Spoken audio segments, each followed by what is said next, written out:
for all of you for coming despite the rains. So I'd like to take you back to October 20, 2016, which stands out in many people's memory. It was a cool autumn day in Beijing when President Rodrigo Duterte, on a state visit to China, made a major announcement to a crowd of Filipino and Chinese businessmen attending a trade and investment forum. In his usual incoherent way, he said, and I quote, "I announce my separation from the United States, both the military, but economics also. I have separated from them, so I will be dependent on you for all times. But do not worry, we will also help as you help us." The ground shifted beneath our feet. It was the most dramatic twist in foreign policy that stunned many. Thus began the China pivot early in Duterte's presidency, only on his fourth month in office. He would continue to extol China. On April 19, 2018, he said, "As I just simply love Xi Jinping. He understands my problem and he's willing to help. More than anybody else at this time of our national life, I need China."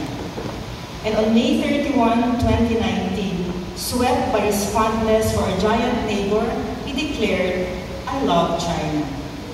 In the post-Marcos Sr. era, Duterte was the only president who openly and unabashedly embraced China. Thus the title of the book, Unrequited Love, Duterte's China Embrace. So more than 2 years ago, Camille, Eremi, and I started the journey that would lead to this book.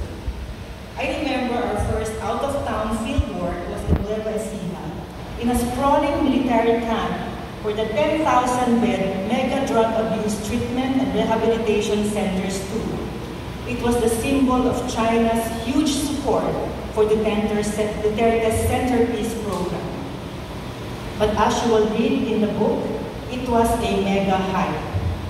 In a way, hype characterized Duterte's relations with China. Of the long list of China's loan pledges for Duterte's infrastructure, only 3 came to fruition. This did not include the big-ticket Mindanao Railway project that Duterte promised in his first State of the Nation address. After Duterte's visit to China in October 2016, the big success his cabinet members announced was that Filipinos could return to Scarborough Shoal and fish. That was only part of the story.